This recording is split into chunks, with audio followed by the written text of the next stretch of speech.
ทางมหาวิทยาลัยนครพนมก็ได้ร่วมสืบสารประเพณีลอยกระทงนะคะปีนี้ค่ะเพิ่นจัด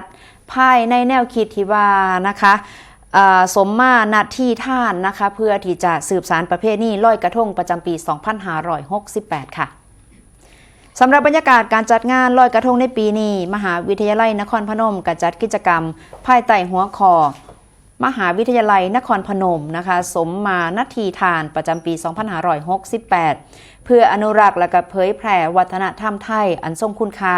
โดยมีศาสตราจารย์ดร.สุรสิทธิ์วิชิราขจรรองอธิการบดีฝ่ายบริหารทรัพยากรมนุษย์เป็นประธานในพิธีเปิดซึ่งจัดขึ้นที่ลานกิจกรรมด้านหน้าสำนักวิทยาบริการมหาวิทยาลัยนครพนมเขตพื้นที่มรุขนคร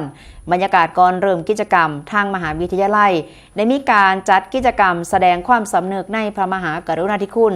สมเด็จพระนางเจ้าสิริกิติ์พระบรมราชินีนาถพระบรมราชชนนีพันปีหลวงพร้อมกับยืนสงบนิ่งถวายความอาลัยและก็ร่วมจุดเทียนแปลอักษรถวายความอาลัยในความหมายสถิตในดวงใจไทยนิรันดร์เพื่อแสดงออกถึงความจงรักภักดีและก็ความอาลัยอย่างสุดซึ้งต่อพระมหากรุณาธิคุณอันหาที่สุดมิได้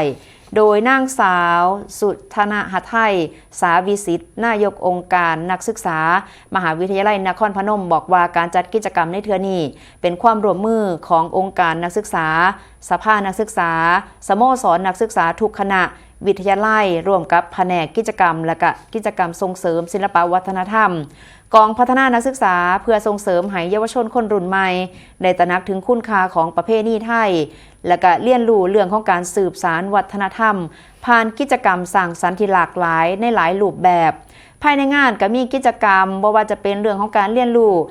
การเฮ็ดกระทงรักโลกนะคะแล้วก็ร่วมกับชุมชนบ้านท่าข้อ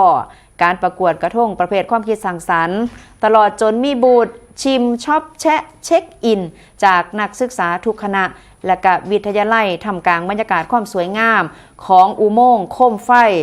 แสงส่องล่าสู่สายทานแห่งพระเมตตาที่ซอยเติมเต็มความอบอุ่นและก็สีสันของค่ำคืนเทศกาลลอยกระทงนั่นเองค่ะ